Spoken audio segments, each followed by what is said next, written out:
Hello, it is Alexa Hampton, and this is 52 weeks live, and I want to 52 weeks of design live, and today we're going to talk to Keita Turner, who is so great to have rescheduled this with us because I had a travel snafu when we were trying to meet during market.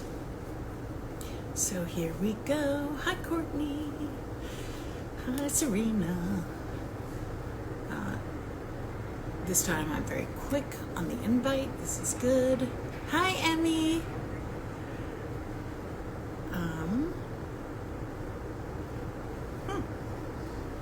Going to try her one more time. I mean, I'll try her a dozen more times because I'm so thrilled. So, it is a really gross day. Hi. Hi. Hey, how are you? Hi. Can you see? Okay. I cannot see the top of your head. Okay. I feel that you are robbing me of a portion wait. of an important. Hello. And I'm going to back up too. Okay, wait. I was trying to say, you should see it. This is Take your time. Totally, I was trying to hide my junk. What? But not my junk, not my junk in the trunk, but the junk. No. The junk, I junk just on did my that floor. myself. It's crazy. You can see my husband has this gross plastic thing on the floor, which is yeah, really because messing up I the have view. that So in my I'm going to put my office. arm there. Yes. I love how you switch up your scenery. Yeah, I felt like I needed. This is a happy view behind me. It's a beautiful color. I want to know that. Likewise, I'm seeing very many beautiful colors behind you. No junk visible whatsoever. A lot of color. You know I love color. I do know this about you. And I want to thank you for putting up with the snafu. Oh, no worry. This is my first live, everybody. So it is? Wait, did I do something? Yeah. No, I avoided doing lives during last year. Well, we've dragged you in now. Just when you thought you were safe. Just when I thought I was safe. But I'm sure this will be fun. I did a practice run to make sure I could get on. Oh, good. And hopefully, now, can you hear my AC churning in the background? Okay. No, but I would sooner chop my hand off than ask anyone to turn off their AC today. Well, either that, or I have to open the windows, and then who knows? Yeah. You know, it is really gross outside. It is really damp and muggy. And I don't have a lot of so my apartment faces north.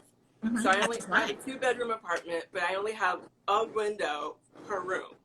Uh-huh. So the rest of the apartments kind of can be dark, like the foyer and all that. You know, we're New Yorkers. We roll with this. We'll roll with it. But I realized with my personality, I think the last 3 apartments I've had all face north. And I'm trying to think if I ever. I don't think it's a travesty. I did once have a client say that she couldn't deal with the cruel northern light, and I while she was apartment hunting, and I was like, what? It's not, you know what it is? It's like my one of my apartments had 12 feet ceiling, so it was fine. And I remember I had windows that faced south because it was in a brownstone. Yeah. But this apartment, I just have 8 feet ceilings, so it's kind of so. After this, no more north, or at least I have to have a few other. Do you know what I must say that uplights, you know, the cans, the square cans from the 80s, I think they're amazing. Do they help? Oh my gosh, they help everything. They're wonderful. They're wonderful people. They do. I've used them before, and again, this apartment, and I love this. Don't get me wrong, I love this apartment because it's I got a doorman, and there's a garage, so I can't. Oh my gosh, there's a garage, yeah. So that's a little bit of a luxury, but I can't grow a tree.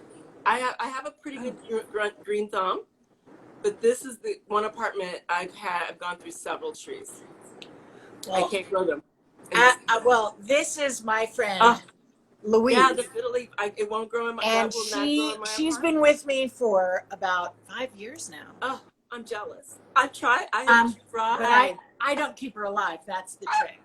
Somebody else. Yeah, somebody else does. So, Keita. Yes. And yeah, I'm going to resist calling you Keita, which for some reason I want to. It's so stupid. Is that your But your Alexa calls me Keita? Alexa's your no, you don't think I actually have room in my house for another Alexa, do you? I was like, I gotta whisper so mine won't go off. Right. So tell me how you wonderful person, how did you get involved in this crazy business of ours? This crazy business? Well, it's not as crazy as the fashion industry. So that's where I come from. I used to be a fashion designer for about almost a decade, maybe just shy of a decade, but I did actually still freelance in fashion while I was starting this business. I couldn't I couldn't completely let go of it because I needed the money. I mean that is bills. So but I went to RISD. We went to Brown. Yeah. So I did take classes at Brown, and I had a lot of friends that went to Brown. I think I was more friendly with the Brown folks. Well, I mean, it's College Hill. We're all together. It's College Hill. And you kind of don't know who's going to which school because we are all together all the time. That's true. Even though you guys did think we were a little weird. Really? I didn't think you were weird. You didn't. Not I. But anyway, so I went to RISD, but I was in fashion originally, and I always fashion was my first love. Yeah. Loved it. When I wanted to come to New York, was just pressed on coming to New York and applied to schools in New York. Got into schools in New York, but then my dad kind of psyched me out. So he did the whole college tour thing. Yeah. And came to Rhode Island. I was like, please don't drop me off in this city that you can walk through in 5 minutes. Mm-hmm. But it was the best choice ever made. It's such an incredible school. Got such a great school, so I wouldn't change it for the world. And anyway, ended up coming to New York in fashion. So I worked in my dream was to be in Paris and work for all of our dreams. Oh yeah, all of the just to work for the top designers. But my dad, who was mathematician, engineer, computer scientist, was like, you need a job, and he was an IBMer for 30 years.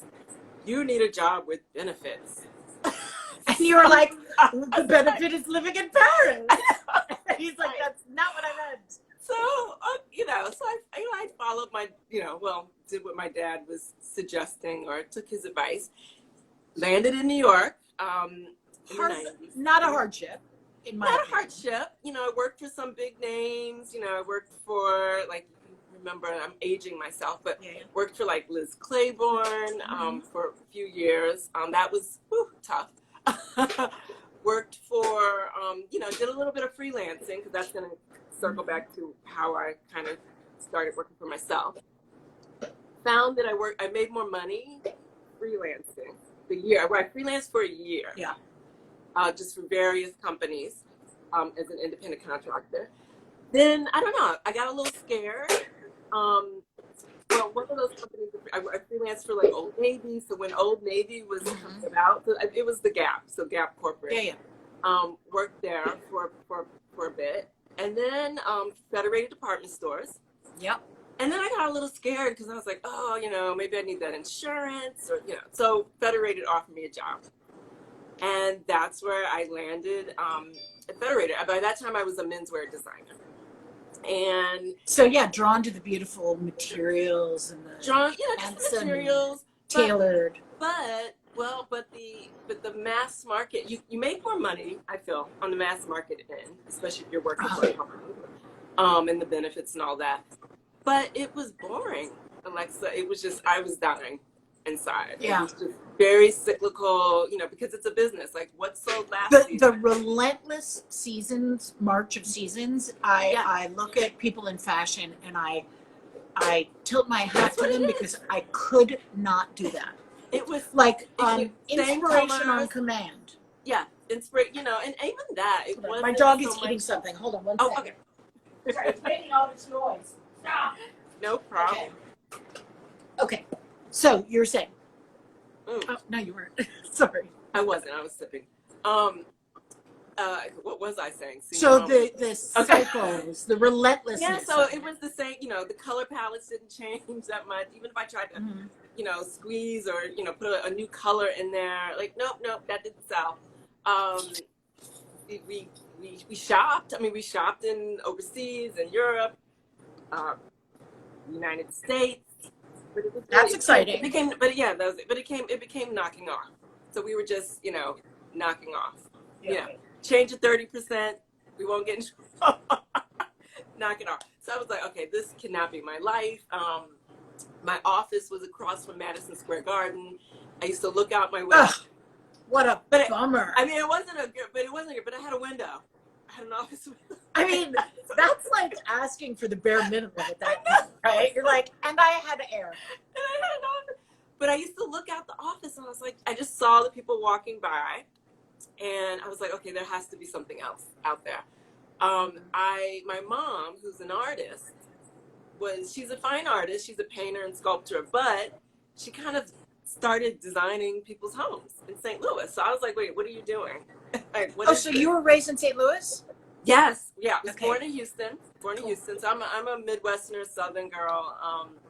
Grew up in the Midwest. I probably have lost my Midwestern accent by now, but I think I still have Midwestern values. Yes. It was a good place to grow up, and you know, I could do some of the things I can't do now. But yeah, so my mom was doing. I was like, "What are you doing? What is this thing? You're designing people's homes." And so I became. What is this thing? Yeah, what is this thing? You know, this seems creative. Again. So I went back to school. So not, you know, I went back to study. You know, I didn't necessarily go and get another degree. In school, but I, you know, studied at School of Visual Arts and took, you know, interior design classes. Have studied at Pratt, you know. I mean, that's major. That. Just to kind of like get my, you know, see what this is about, so I'm not totally jumping in cold. Yeah, due diligence. And then I also worked with my mother, believe it or not, kind of remotely, and then I would fly to help her. If anyone would believe that, it is us. Yeah.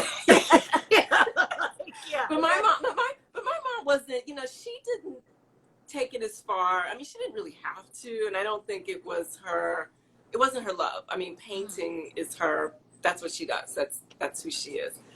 So if she doesn't want to deal with a crazy client, she doesn't have to. And then she's like, I'm retiring. I'm not doing that anymore. But so I did my apartment. So that's what it was. You know, I designed my apartment. Actually, my mom even helped me with her kind of tutelage. And I needed something to escape me from the stress of fashion. Mm-hmm. So I completely redid my apartment. I believe that's still like on my website, my former apartment. Mm-hmm. That's the one with the 12 feet ceilings. So I designed it with pieces from my parents. Like my parents had mid-century modern, so they used to be very modern pieces, and then vintage pieces. And I thought it was beautiful. I mean, it was just, and then I photographed it. I actually had a professional photographer come out and photograph it. Only thing I didn't know to pitch it. I didn't know to pitch the project to a magazine. I entered a design competition. It seems to have really hurt you. I didn't know anything about that world, but it was, you know, because that's what I knew. I knew design competitions. I knew building a portfolio. Just going to build a portfolio through fashion. I built, you know, I was a women's wear designer. Then I moved to menswear design. So I know how to build a body of work. Right. Or try to build a body. And what a portfolio should look like. But then, you know, this interiors is different because it takes longer. And then you have to document it. You know, you have to photograph it. And sometimes at great expense, which is totally worth it. I mean, photographers are amazing. Great expense, and I knew that in the beginning, but then I kind of fell off from that and just was going the cheap route, which I think did slightly hurt me a bit. Not realizing it's an invest in yourself. So now I get it, and now I'm like, okay, I gotta, you know, shell out some money to get these projects.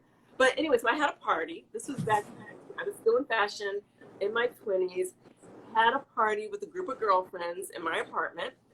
and it was packed to the. I mean, I had a white carpet, white sofa, white, Up until that night? Up until then, every room was full of 20-somethings, but people walked in my apartment and they were blown away because they were like, whoa, Yeah.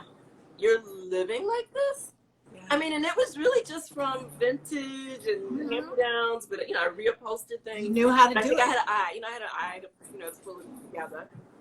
And there was a young lady there who was like, I'm going to hire you one day. And in my mind, and you were like, why wait? Yeah, right. To myself, I was like, yeah, right. Not believing it. A couple of years later, she called me. And I worked, this was my first project. She didn't know it at the time. She may know it now because I talk about it. It was Harlem Vintage. So I don't know if you're familiar with Harlem, but it was a commercial project. Never done it before. I was like, don't know what I'm doing, but pulled together team, architects, engineers, because it was a blank slate. It was just basically gray foundation cement. Yeah. But it got done, and it looked beautiful. I mean, even one day, I think Nate Berkus was in there, and she was like, Nate Berkus came in, and he was very impressed with Harlem Vintage. It's called Vintage Harlem. They sold it. Yeah. So the new owners kind of messed it up a bit, but that was how I started. And so you were totally okay. So you were in fashion during that whole time. Yes. When you had the party, did you have the party hoping that would be the effect? No. Okay, so that's nice. Not at all. On the one hand, I was going to say like, wow, you're brilliant. No, because I was still in fashion. I mean, I was still in fashion. But I like that you wanted to live that way at that point. I just wanted to live that way, and then I can tell you what I did. So it was a friend of mine, and he's a late friend of mine. Unfortunately, he passed away young. But he was a lawyer, corporate lawyer, Princeton, Ivy Leaguer, one of my best buddies. And I was like, I think I want to start in this business. But again, I didn't really know anybody to ask. I didn't know people like you. I just didn't have those relationships to seek out a mentor, or to even work for somebody else. And I guess I could have, but I think at the time I was just done working for corporate America, and I wanted to just express my point of view at this point. But I started out, and I remember, I think my hourly was like $45 an hour, and he was like, Keita, he's like, you can't, that makes no sense. And he's like, wait, that makes no sense. You can't do that. And I'm coming from a lawyer. He goes, you're not billing hours, 8 hours a day or 24 hours a day. So that doesn't work. You have to, you need a higher. So that was value yourself. I had to value myself. And what I did, so he gave me advice to a marketing. This is before social media or any of that stuff. So I did like a brochure. So I took those professional photographs, did a really beautiful 3-page, like folded out brochure, and I started marketing at charity. So I would be part of at where? Charity events. Yeah. Sure. I would market my services as I would offer like free consultation as part of the when they do the yes, of course, what do you call that? Like a charity auction. The auction. Yeah, I've been bought and sold so many times for people's children's schools. Exactly. So that's how I got to get to know, or that's how the upper echelon of the New York society, and especially like Black, bourgeois echelon society. Yeah. That's how they started to get to know me. And competition wasn't as fierce as it is now. Nobody has pointed this path out specifically, and it's so good. Yeah, it's so clever. Oh. And it's not. Oh golly, Percy! It's not Cujo. It's not sneaky or anything. It's just really smart. Yes. I mean, I don't. Did you have their anymore. attention? Maybe I should, but it was at that time. That was how to do it. I mean, I wasn't cold calling. Like I said, I wasn't being published in magazines. But it's smart and it's industrious. It was industrious. Yes. Yeah. Yes. And then from there, it was really word of mouth. It was word of mouth. So. And then the obviously, crash. here we And are then the talking, crash. so it was a happy, wait, when? And then, In then we 08? had not the crash, the recession. I call it Yeah. crash. It But felt the pretty recession. crashy. Yeah, it was and because I think like 2008, that was like my best year. Because I was doing real estate staging, but like on a nice level, like really projects with heavy budgets. Good lateral moves to Good stay lateral busy and to moves. make money. Yes, and then the recession happened, and I also, that was when I launched my website too. That was the 2008 when I launched a really nice website, and so I didn't really feel it until maybe a few years later. And then people start, and then I think HGTV, and then, people started wanting other things and shopping you. So I just had to recalibrate, and I'm always recalibrating. I think we must. We must. The people that we all admire most in pop culture, like David Bowie or Madonna. Yes. They're. I mean, besides the fact that David Bowie is David Bowie, yes. but in addition to being David Bowie, that commitment to reinvention, as a person who is grappling with ideas about the future, he's stealing the show. Get out of here. I love him. He's like, I want a dog. I've wanted one forever, but it's you can try him out when we go away. We can have But I think those people who are concerned with the future, those creative geniuses who are concerned with the future and reinvent as a way to grapple with their ideas and thoughts, those are the people that we look at and we say, wow, that we're so invigorated by them. Exactly. Yeah, and I'm still, I'm doing. So there's no shame in recalibration. I don't think so. I don't think so. And I tell young people now, you may have many careers. Like I knew I always loved design, even though I did want to be a doctor. The one that was, years ago. And then I realized, I was like, oh, honors chemistry, like my 700 years of school and student debt up the yin yang. I didn't take my brother's an engineer. He went into electrical engineer. So he followed my dad. I followed him. So I've always known like the arts and design. That's me. I can't see myself doing anything else. But I do, like at this point now, like, you probably saw my questionnaire, like I want to farm. Like and I'm trying to figure out how I can combine interior design in the world of interiors with gardening and farming, and I want to put potatoes on my windowsill and watch them ripen like my grandmother used to do. But country living and house and garden, British house and garden, and those things are entirely compatible.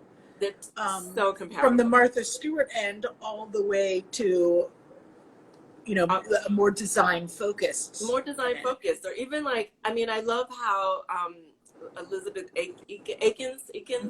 She like her textiles are from the sheet of the farm. Yeah. Or if you have like trees, maybe the furniture is from the trees. And there's an ethical component about it too. Yes, exactly. So that's where my mind is churning, and like how to make a living if I move someplace smaller, someplace other than the big city. Right. Sorry. Where would you dream of? Well, Georgia. I know people think I'm crazy because my mom is from Georgia.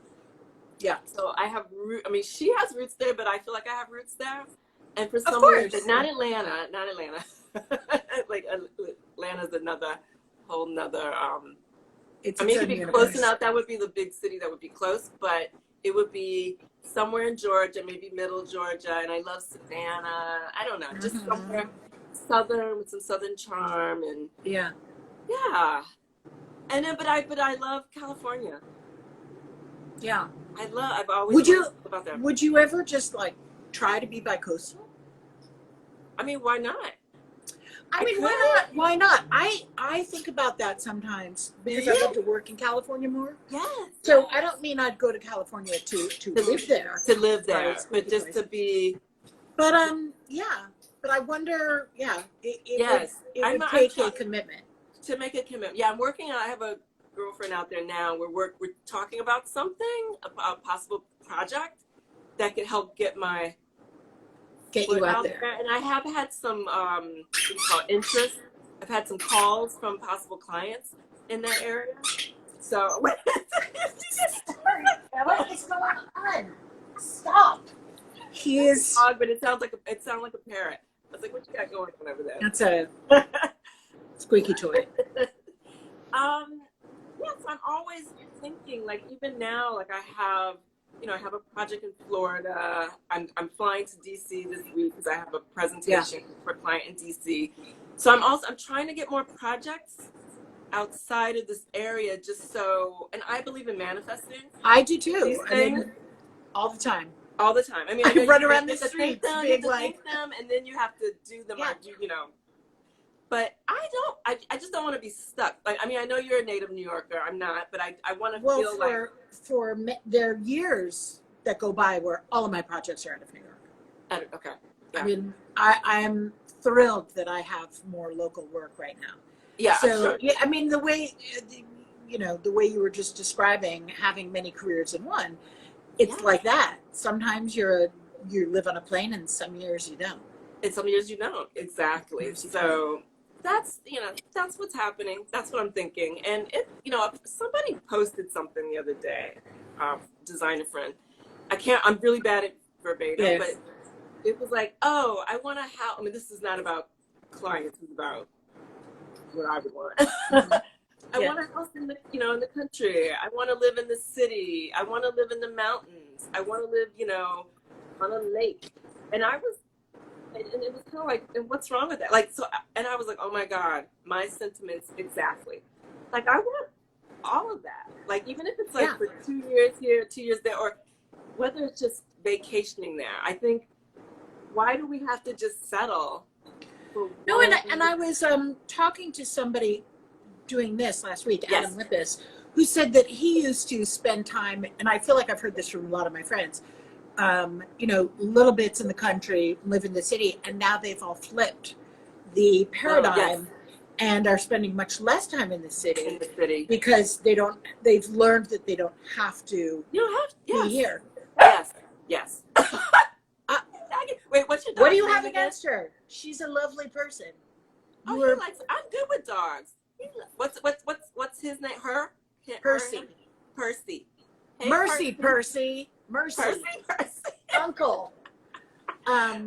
So I love dogs. So I think and the way you design for houses and farms is also exciting because it gives you a different.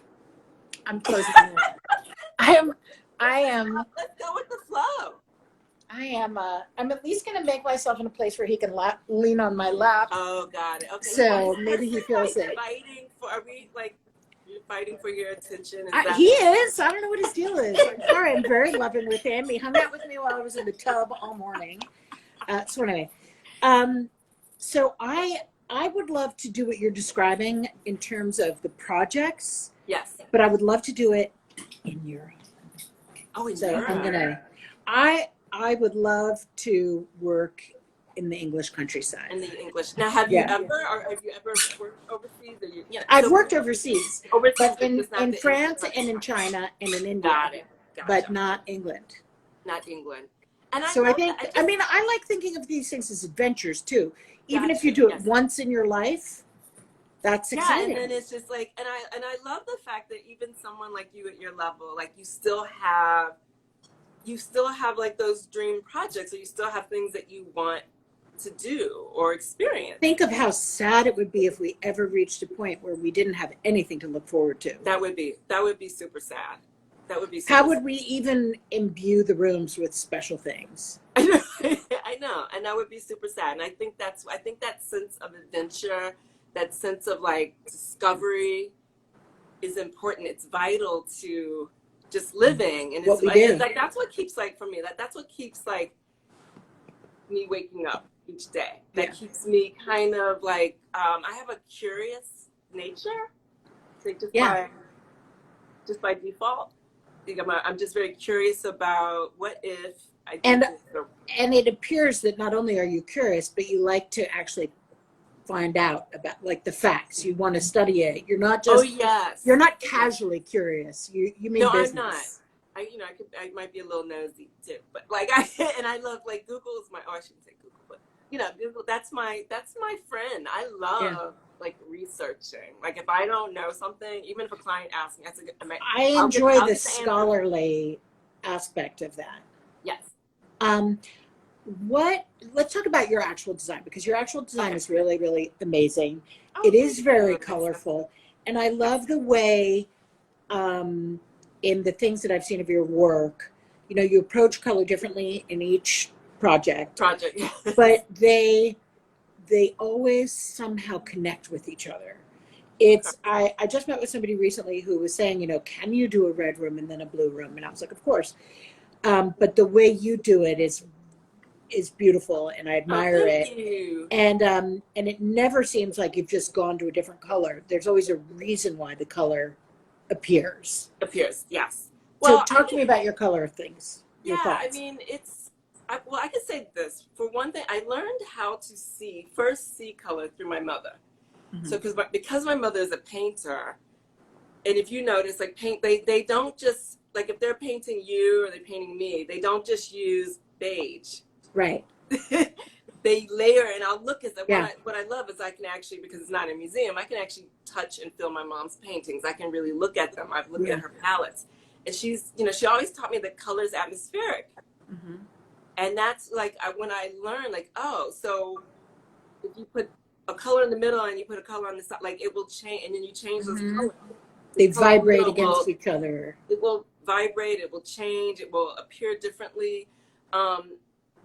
And so that's, I learned that it's that technique to using color throughout a space, to not be afraid of color, and to almost realize that most colors work together. Yeah. And then to also learn, like, the field or the weight of a color, and tertiary colors versus secondary colors. So all of that, I put that into play, even if I don't remember all of the lessons per se. The lessons, that I've learned.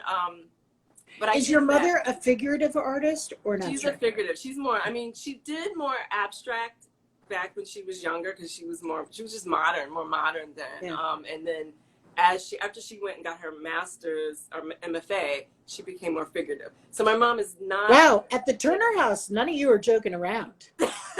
Nobody's doing anything without a degree. No.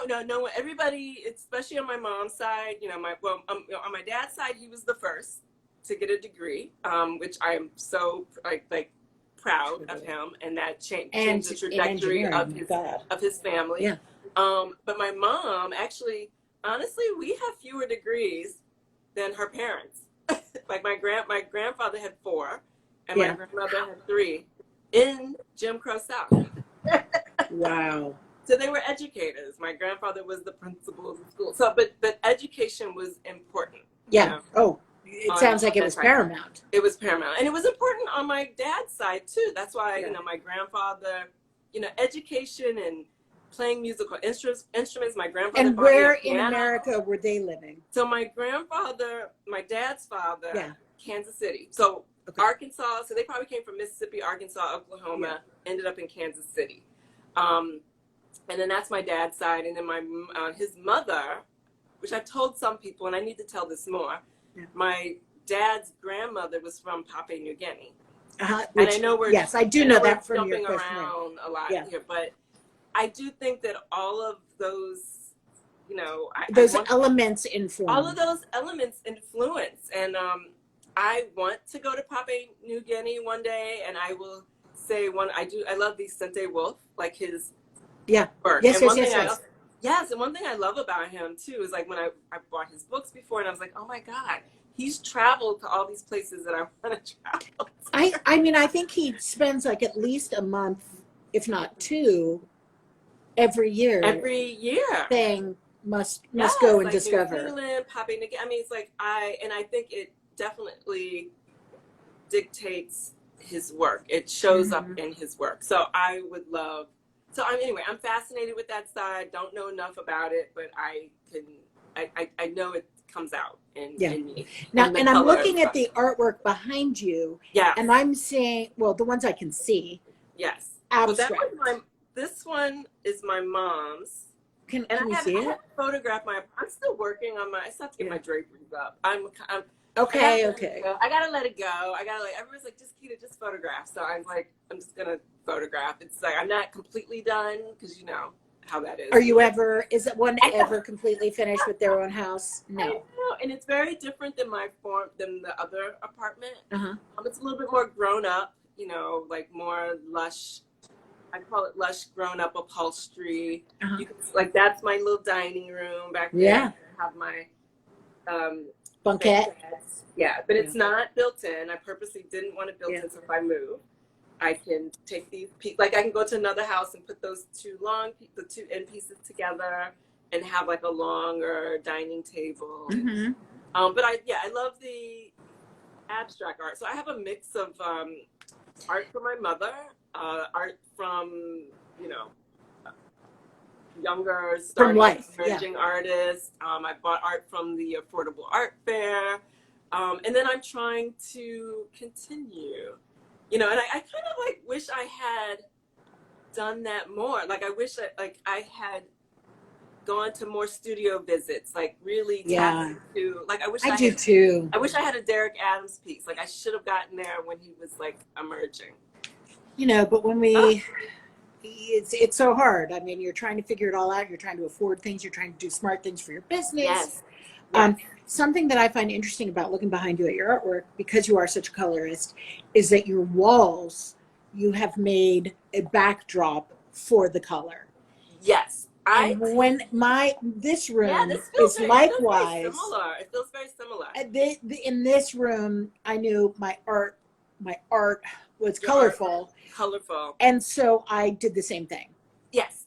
And I tend to it's funny when we were talking about colors, sometimes I use bold colors, but generally I tend to use more muted, dusty colors for walls.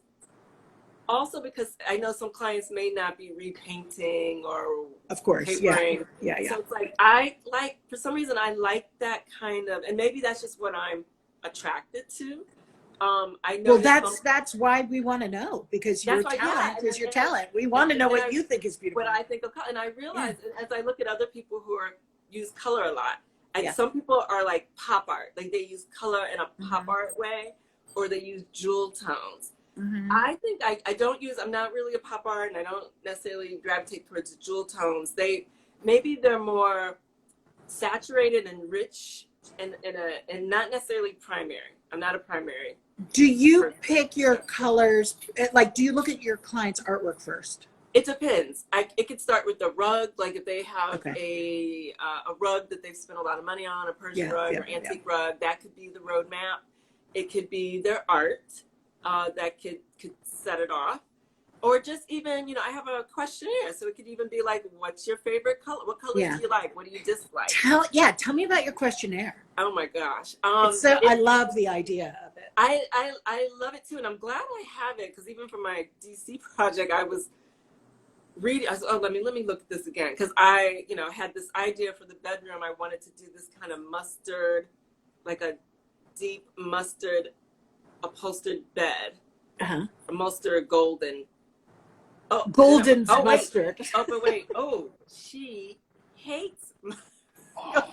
Well, thank heavens you had it there to refer to. That could have been a very tense meeting. Yeah, so I kind of remembered, okay, like what colors does she like? She like so I have it where like love, like, neutral, dislike, hate.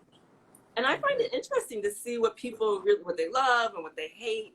I also ask them what furnishing or what furniture periods they like. You know, most people don't, I don't think they really know. Right.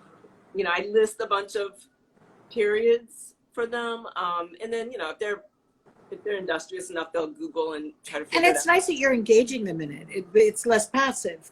I think it's less passive, and plus I don't want to waste a whole lot of time. Totally. It's like, I rather know what it is you like. Let's not make this into a mystery map, a puzzle. It's not a mystery. It's part of the programming, you know. So I find out, like, you know, are you planning on entertaining? Do you have pets? You know, do you collect? Do you plan on collecting? You know, why do you collect? Why do you collect? Yeah. You know, I asked a lot, and I've tweaked my a questionnaire, and that's just my longer. That's once we're on board, and I know you're Right. hiring me. Just on my website, I've changed that. I have a really short kind of client questionnaire, and that's just I want to capture like where your address. I want to find out where the project is. Where does your money come from? And I changed things now. I've even like now on my website, I was like no fewer than 4 rooms. Oh because, yeah. But in it, and I realized that it may be crickets. Unless the apartment, for example, is. And that's the apartment, and the budget is like a decent sized budget. But I realize sometimes the people that I'm still attracting, they still need to be educated, because I realized before with my questionnaire before, everybody and I also have a drop down menu. So it's like just to get an idea of what your budget, what your investment is, without failure. Everybody clicks the lowest without failure. And I've even changed the number. I've even gone up on my minimum. Still, without failure, everybody clicks. I think that's clearly a strategy.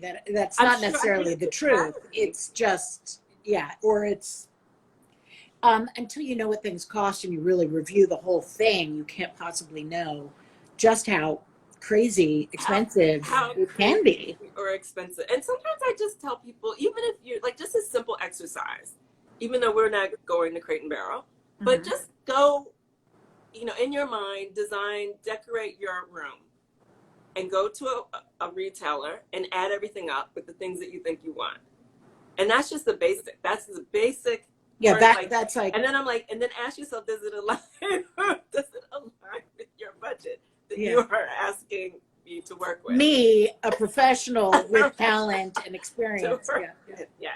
So I realize that I have to also set standards for myself, and I can't necessarily like do your one room, because if I want to pitch it, or if I want to tell the story, I need to do more. So you just said the magic word for me, which is do I want to tell the story? Yes. So I feel like the older I get, and I'm getting older, Keita. The older I get, the more I reflect upon the fact that your rooms should tell a story. And I don't mean that in like some crazy stage set kind of way, though sometimes maybe I do, but it cannot be disembodied. And I'm going into people's houses and saying like, what are you trying to tell me about yourself? Yes. I do too. I ask like, so what I want to know what your habitudes are. What's your lifestyle? What are your aspirations? Like, what do you want your home to say? How do you want to live? Yeah. How do you want to live? Are you looking for productivity?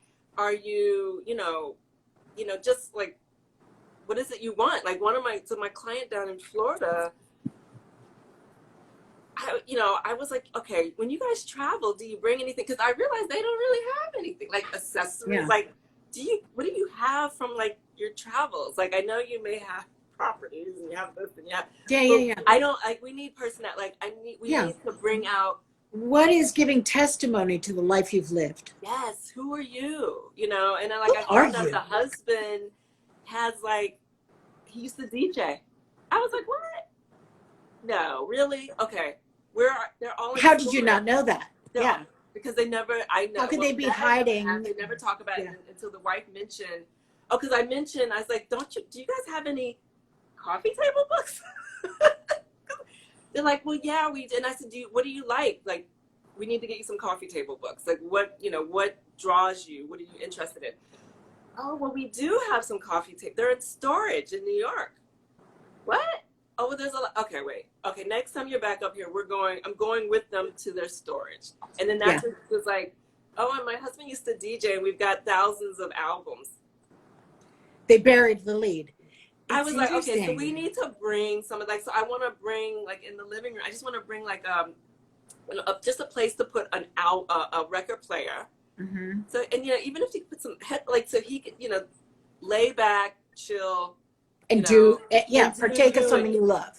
Yes. So those are little things, and sometimes I don't discover them until we're further in the project. So even like when I was working on I agree. The Williamsburg project that Wendy Goodman published, every time I went to Cassandra's house, she was pulling out. Wait, where's this coming from?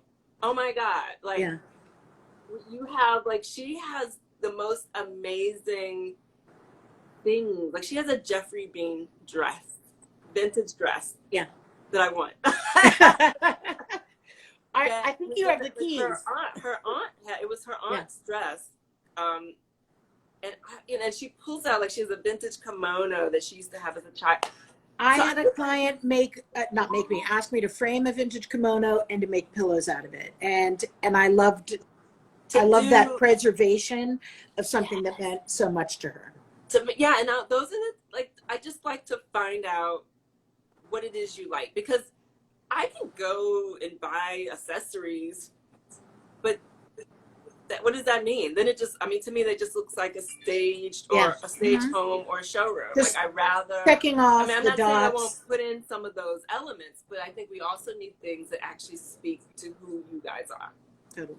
And like you said, tell the story. And that's what I'm learning more, Alexa, is that it means, and I think I've even learned this from the editors. They're like, what's the story? What's the crux behind? But it's great then to speak to people who are involved with design but not involved in how we're involved. Exactly. Because you get to, we look at it a certain way. It's great to hear a different way.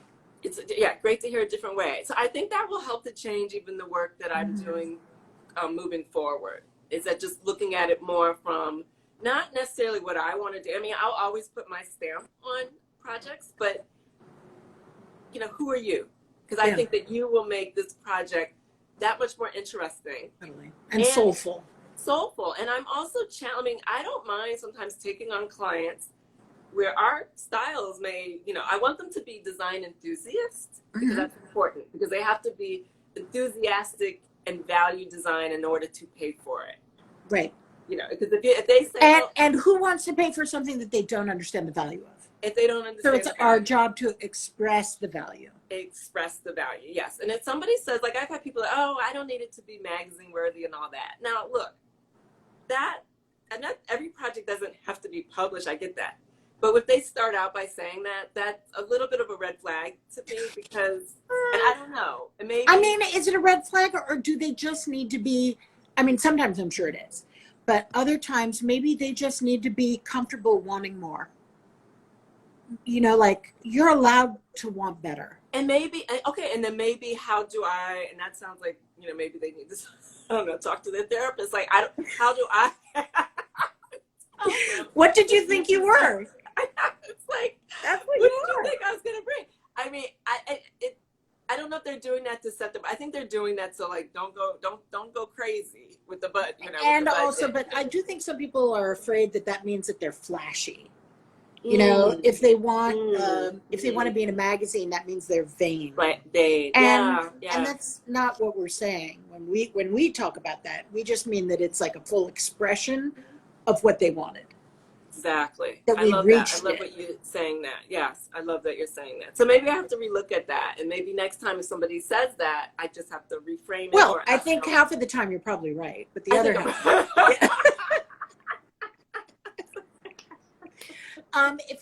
If you had to do something else, not that you're going to, besides the farming and the, potting strawberry jam, or what? Well, no. Let me ask you. What is your pastime? Do you have one? Oh God, I feel like I don't really have much of a pastime. I really enjoy catching up on some sleep, but oh my God, I mean, I probably would travel. Garden, definitely. I love to get I think you're the same way I am. I think people like us don't have many hobbies because everything we do kind of is involved with what we do. Now, I would play tennis more because I used to be on the tennis team. I played varsity tennis, and I used to be in a bowling league. So those are things. Some people are like, bowling, very suburban. Yeah. I had a custom ball. I had an orange ball and a blue bag. And those were, I mean, I think we still have it. It's probably somewhere in my parents' storage somewhere. But Garbage. I was like garbage. Yeah, I was like, don't throw that out. They're like, girl, you need. If you do a bowling league in New York, you better invite me. I'm a Oh, terrible yeah, bowler, but I think just the think that's such a nails sweet are idea. So pretty, though. Would you know, because Oh, they messed up the nails, though. I can schedule it for I can schedule the manicure for after every 2 weeks. I will. I think we should go bowling. I think you know, get a few people. It's maybe the only thing I can do because I'm not running, or you know, I'm not moving at high speed. Let's put it that way. Running's not my thing. I mean, doing a marathon never had the. I'm not interested. But I would skydive. I would love to do that. What? Yeah, I do. Where did that come from? I've always wanted to do that. So, with somebody. Are you a daredevil? Not by myself. No, just once. I mean, even if it's just once. Oh, okay. Well, it might just be the once. Things can happen. You would never skydive. You would never do that. I don't even like roller coasters. My tummy gets scared. Okay. Are you going to write a book?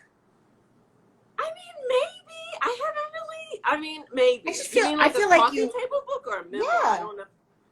I mean a book showing your work, and I think that would be nice. You know, talking about your experience with fashion and painting and design, and then if you are gardening and doing all these things, like that's a book I would want to read. Thank you, Alexa. I appreciate that. I think I will one day. I mean, it's not right. It's not in my immediate. Yeah. You know, not within the next. Not on your to-do list. Not in my to-do list, but I believe in. You know, I don't believe that this is a race. Like, I don't believe that getting where I need to go or where I want to go is a race. I believe that sometimes it happens when I'm ready. Yeah. When I put myself in that position to be ready. And when, I don't know, when the universe says it's time. I think as I'm preparing or if I need to go back and get things together, it will happen. You know, I'm not. That is interesting coming from a woman who studies her topic. You're an interesting mix because you are clearly very diligent. You want to do something, you study it first, you get a degree, you know. But then I feel like. But then you also allow the universe to work with you. Because you can drive yourself crazy, and I think you can drive. You know, if you. Do you feel that way about design at all? Like, is there a point at which you say to your clients, we're finished? I mean, well, my father used to joke that if it was a bad client, so to speak, that the job was finished when the last bill was paid. But for, you know, a lifelong collaboration, the job was never done. Well, I think that I can find a point when the job is finished because because what we talked about earlier, you need to document it at some point. Right. And things can happen. I mean, I've had projects that I had a really great project in Brooklyn it was like for a COO level of a major entity organization. He and his wife were lovely, very unassuming people. And, you know, I totally feel I could have changed my career earlier. But I didn't get a chance to photograph it because the contractor lost his shirt. And it took them forever to get. So they loved me. Yeah. They loved me because every week they would be like, best, you know, they just, the best line item and value. Yeah. But it was so hard to get, like, once they were in it, because they were living someplace else while we were doing it, and then they had to get in there. And they had small children, and sure. It's hard. You know, so I never. And a lot of people don't want it photographed full stop, even if it's anonymous. Even if it's anonymous. So many people so it was hard who just say no. Yeah, but it was a beautiful project, and it really and what was interesting about it, because the wife liked Victorian, and I never had really worked with it. I think in my mind, feel like Victorian has been out of favor almost since it went out of favor. Yeah.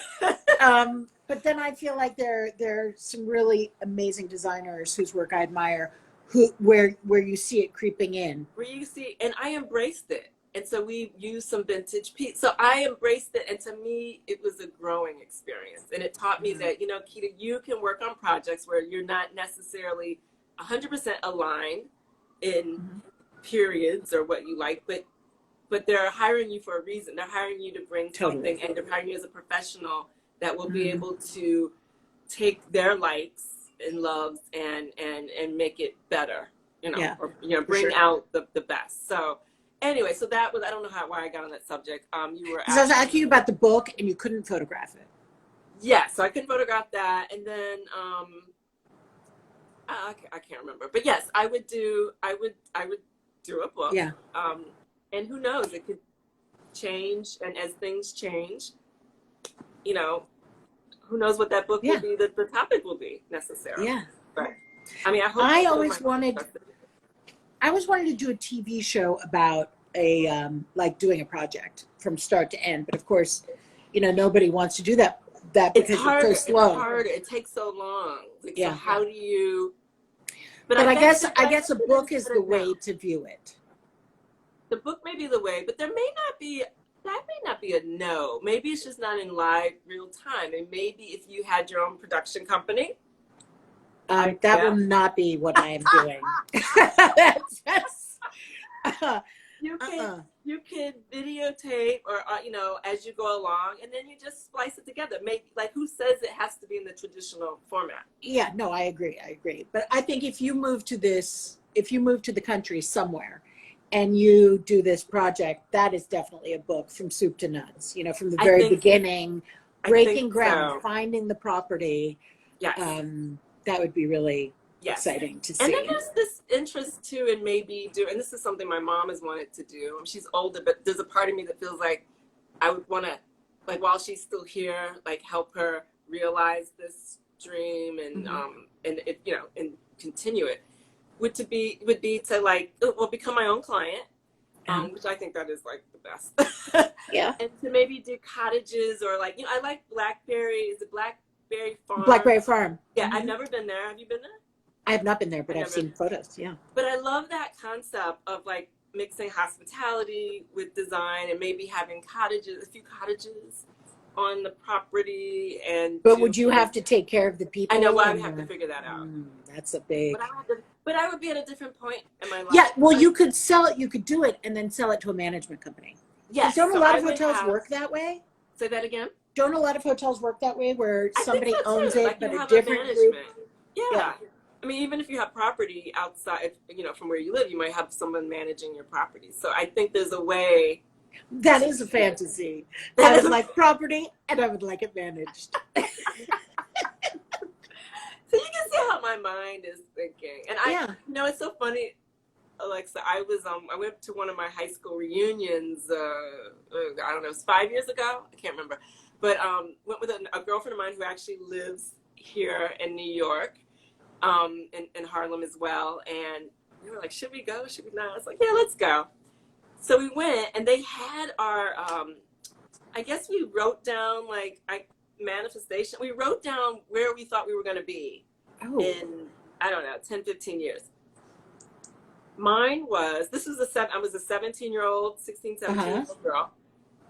I'm going to live in New York because I was obsessed with New York, just from the Architectural Digest magazine. Sure. The fantasy, the reason why people come to New York. And I wrote down that I'm going to live in New York. I'm going to be a successful designer. I don't know if I said fashion. I have to look at it again. If I said fashion or just designer. And I said, I'm going to own a condominium. Dude. Bravo. That's what, and then of course I should have dreamed bigger. Yeah. You were like, if I knew I had such a great batting average. Loft, or but you could do it again. But I can again. But that was just wild to me, because I guess I put it out there, but then I did take the steps to make it happen. But I think as a grown woman, middle-aged woman, looking back and reading that is really wild. Do you check in with your goals? I do. I'm always impressed when people have like a 5-year plan. Well, yeah, I'm always wanting something. Yes. I'm always, I'm which is sad, kind of. Maybe it's a little pathetic, but yeah,